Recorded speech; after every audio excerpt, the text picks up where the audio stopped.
துலா ராசி ரொம்ப ரொம்ப அற்புதமான ராசி. ஆனால் வாழ்க்கையில் பல கஷ்டங்களை அனுபவிக்கிறாங்களாம். ஸோ இதுக்கு எதனால் இப்படி கஷ்டங்கள்லாம் இவங்களுக்கு வருது? இந்த துலா ராசி அன்பர்களுக்கு இனி வரக்கூடிய காலகட்டம் எப்படி இருக்கும்? இவங்களோட வாழ்க்கை எப்படி இருக்கும்? இவங்களுடைய பலம் என்ன, பலவீனம் என்ன, எந்த விஷயங்கள்லாம் அவங்க ரொம்ப கவனமாக இருக்கணும், வாழ்க்கை மேலும் சிறப்பாக இருக்க என்ன மாதிரியான விஷயங்கள்லாம் இவங்க மாற்றினாங்க அப்படின்னா மேலும் இவங்களோட வாழ்க்கை ரொம்ப சிறப்பாக இருக்கும். மேலுமே இவங்களுடைய மனநிலை எப்படி இருக்கும், வழிபாடு, பரிகாரம், இதையெல்லாம் பற்றின ஒரு விரிவான தகவலையும் பார்க்கலாம். அதுக்கு முன்னாடி இவங்களுடைய முக்கியமான ஸ்பெஷலான குணங்கள் என்ன அப்படிங்கிறத விரிவாக பார்க்கலாம். அதே மாதிரி இவங்களுக்கு அடுத்து வரக்கூடிய அந்த 7 நாட்கள் எப்படி அமைச்சிருக்கு, இவங்களுடைய வாழ்க்கையில் இன்னும் வாழ்க்கை சிறப்பாக இருக்க எந்த விஷயத்தில் இவங்க தொடர்ந்து பின்பற்றினா இன்னும் சிறப்பாக இருக்கும் அப்படிங்கிறத பற்றின ஒரு விரிவான தகவலையும் இந்த வீடியோ மூலமாக நம்ம தொடர்ந்து பார்க்க போகிறோம். வீடியோவை கடைசி வரைக்குமே ஸ்கிப் பண்ணாமல் முழுமையாக பாருங்கள். வீடியோ பிடிச்சிருந்தா மறக்காமல் லைக் பண்ணுங்கள், கமெண்ட் பண்ணுங்கள், ஷேர் பண்ணுங்கள். நீங்கள் இது போன்ற பல சுவாரஸ்யமான தகவலை தொடர்ந்து தெரிஞ்சுக்கணும் அப்படின்னா மறக்காமல் மாஸ் மல்டி மீடியா சேனலை சப்ஸ்கிரைப் பண்ணிவிட்டு கூடவே இருக்க பெல் ஐக்கானையும் ப்ரெஸ் பண்ணிட்டு வாங்க வீடியோக்குள்ளே போகலாம். துலா ராசி அன்பர்களுக்கு வாழ்க்கை எப்படி இருக்கும், அவங்களுடைய பலம் என்ன, பலவீனம் என்ன அப்படிங்கிறத விரிவாக பார்க்கலாம். துலாம் அப்படின்னாவே சமநிலை, நீதி, நேர்மை, நியாயம், இது எல்லாத்துக்கும் சொந்தக்காரர் அப்படின்னா இவங்க தாங்க. அதே நேரத்தில் அழகு, அமைதி, உறவு, நல்ல ஒரு பேச்சு, மனதை ஈர்க்கக்கூடிய அந்த ஒரு தன்மை, மற்றவங்களை சமாளிக்கக்கூடிய அந்த திறன் அப்படின்னு எல்லாமே இவங்களை சொல்லலாம் அந்த துலா ராசிக்காரர். இந்த ராசிக்காரர்களோட வாழ்க்கை வெளியில் சுலபமாக தெரிந்தால் கூட உள்ளுக்குள்ள பல குழப்பங்கள், முடிவெடுக்கிறதுக்கு ஒரு சிரமப்படுவாங்க. இவங்க டக்குன்னு ஒரு முடிவெடுக்க தெரியாது. அவங்க உறவினர்கள் அல்லது இப்போ ஹஸ்பண்ட் இருக்காங்க அப்படின்னா ஒய்ஃப்கிட்ட கேட்பாங்க. அந்த மாதிரி இவங்களுக்கு அவங்க டக்குன்னு முடிவு எடுக்க முடியாது. அவங்க முடிவு எடுத்தாலுமே அவங்ககிட்ட யோசனை கேட்பாங்க. ஆனால் இவங்களுக்கு என்ன தோணுதோ அதை தான் செய்வாங்க. மேலுமே இவங்களுக்கு பொறுத்த வரைக்கும் மன அழுத்தம் அப்படிங்கிறது கொஞ்சம் அதிகம்தான். உறவுகளில் ஏற்ற இறக்கம் போன்ற விஷயங்கள் இருக்கும். அதைத்தான் இன்று நாம் புரிந்து கொள்ள போகிறோம்.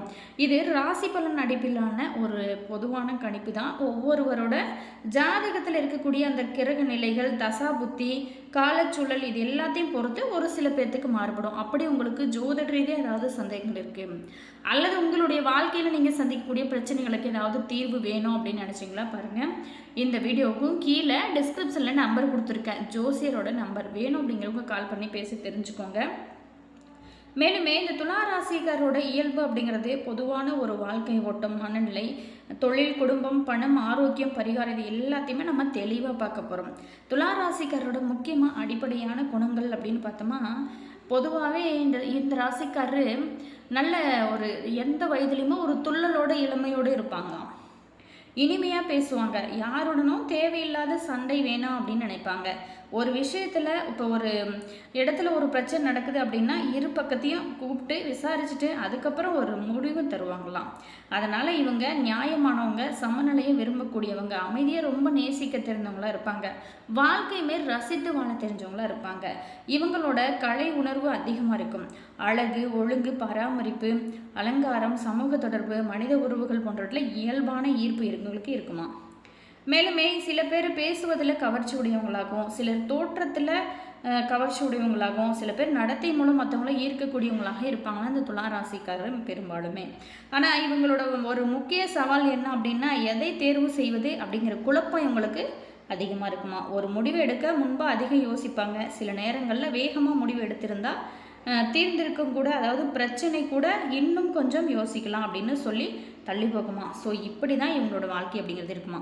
சரி, இவங்களோட வாழ்க்கையை பொறுத்த வரைக்கும் துளாராசிக்காரோட வாழ்க்கை பெரும்பாலும் உறவுகளால், அதாவது மற்றவங்களோட ஆதரவால் நகரக்கூடிய, தனியாக இருந்தால் கூட சின்ன சின்ன உறவுகள், நட்பு, குடும்ப பிணைப்பு, கூட்டாண்மை ஆகிய இவங்களோட வாழ்க்கையில் முக்கிய பங்காக இருக்குமா. இவங்க வாழ்க்கையில் ஒரு விசேஷம் அப்படின்னா கீழே விழுந்தாலும் மீண்டும் எழுந்து நிற்கக்கூடிய ஒரு தன்மை அப்படிங்கிறது இவங்களுக்கு இயல்பாகவே இருக்குமா. வெளிப்படையாகவே மென்மையாக தோன்றினா கூட உள்ளுக்குள்ள நியாய உணர்ச்சி பலமாக இவங்களுக்கு இருக்குமா. தங்களுக்காக இருந்தாலும் சரி, பிறருக்காக இருந்தாலும் சரி, அநீதி நடந்தால் மனம் ரொம்ப இவங்களுக்கு கஷ்டப்படுமா. சில சமயம் எல்லாருக்குமே நல்லவராக இருக்க வேணும் அப்படிங்கிற எண்ணத்திலேயே தங்களை மறந்து விடுவாங்களாம். வாழ்க்கையோட முதல் பாதையில் இவங்களுக்கு குழப்பமும் அனுபவங்களும் நிறைந்த ஒரு பாதையை தான் இவங்களுக்கு இருக்கும்.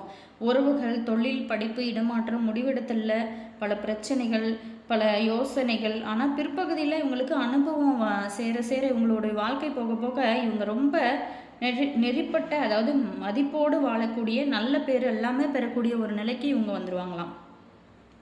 சரி, உங்களுடைய பலம் என்ன அப்படின்னு பார்த்தோமா, துளாராசிக்காரோட மிகப்பெரிய பலமே சமநிலை தான். எந்த ஒரு சூழ்நிலையும் எப்படி அமைதியாக சமாளிக்கலாம் அப்படின்னு யோசிப்பாங்க.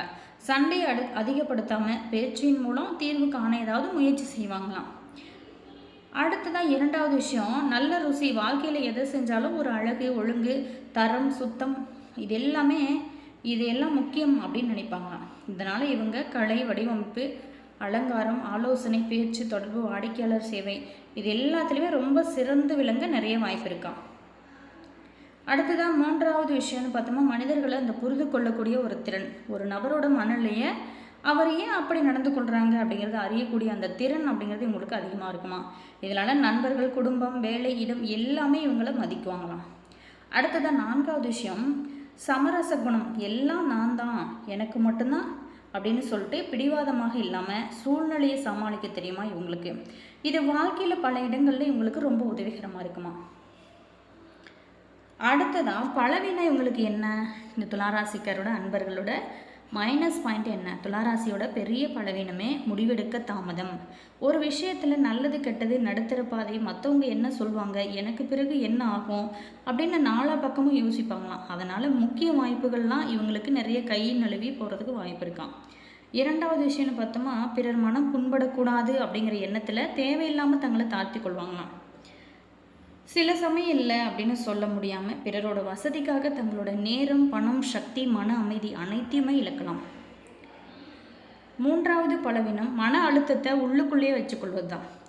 வெளியில் இவங்க சிரித்தா கூட உள்ளுக்குள்ளே நிறைய யோசனையாக இருப்பாங்களாம். ஒரு கவலை, முடிவெடுக்க முடியாத ஒரு சூழல், இந்த மாதிரியான விஷயங்கள்லாம் ஏற்படுமா.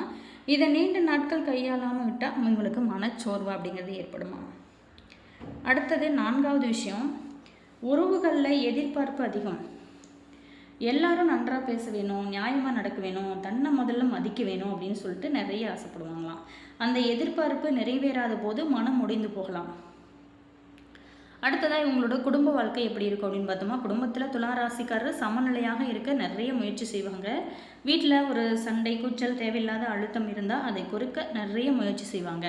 குடும்பத்தை ரொம்ப அழகாகவும், ரொம்ப சிறப்பாகவும், ரொம்ப அமைதியாக வைத்திருக்க அப்படி வேணும் அப்படின்னு நினைப்பாங்களாம். அதனால் இவங்களுக்கு குடும்பத்தில் ஒரு பிரச்சனை அப்படின்னா எல்லாரும் இவங்களையே தன் பக்கம் இருக்க வேணும் அப்படின்னு சொல்லி எதிர்பார்க்கலாம். அதனால் நடுநிலை பக்கம் இருப்பதாக மற்றவங்க தவறாக புரிந்து கொள்ளலாம். இவங்களோட உண்மையிலேயே நடுநிலை வகிப்பது கோழைத்தனம் கிடையாது, நியாயத்தை பார்க்கக்கூடிய அந்த உண்மையான குணம். இந்த திருமண வாழ்க்கையில் துளாராசிக்காரர்களுக்கு புரிதலோடு இருந்தால் வாழ்க்கை ரொம்ப சிறப்பாக இருக்குமா. பேசி தீர்க்கக்கூடிய அந்த திறன் இவங்களுக்கு இருக்கிறதுனால பல பிரச்சனைகள், எவ்வளோ பெரிய பிரச்சனைகள் வந்தால் கூட அது அமைதியாக ரொம்ப ஈஸியாக அதை எப்படி சரி செய்யலாம் அப்படின்னு யோசிக்கக்கூடிய அந்த குணம், அந்த திறமை இருக்காம். ஆனால் சின்ன சின்ன குறைகளை கூட மனதில் வைத்து கொண்டால் அது உறவுகளில் பல தூரத்தை உங்களுக்கு உருவாக்கலாம். அதனால் வெளிப்படையான உரையாடல் ரொம்ப முக்கியம். ஒரு பிரச்சனை அப்படின்னா கண்டிப்பாக 2 பேரும் உட்காந்து ஹஸ்பண்ட் அண்ட் ஒய்ஃபு பேசி ஒரு முடிவெடுங்க, நல்ல ஒரு முன்னேற்றம் கிடைக்கும்.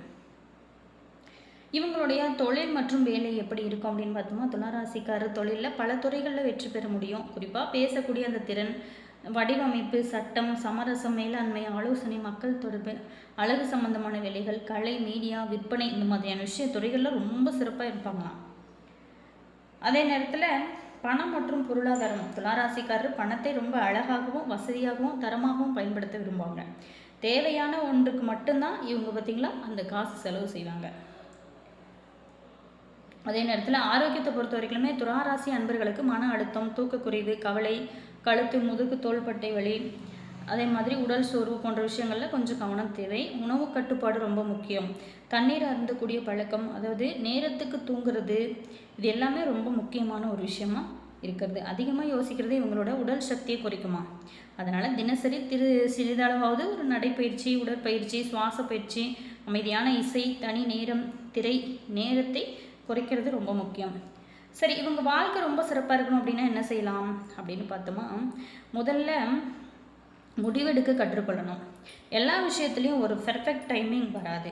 சில நேரங்களில் நல்ல முடிவு எடுப்பதே பெர்ஃபெக்ட் டைமிங் அப்படின்னு எடுத்துக்கலாம். இரண்டாவது விஷயம்னு பார்த்தோம்னா, பிறருக்காக ஆம் சொல்வதும் முன்னாடி தங்களை கேட்க வேணும்.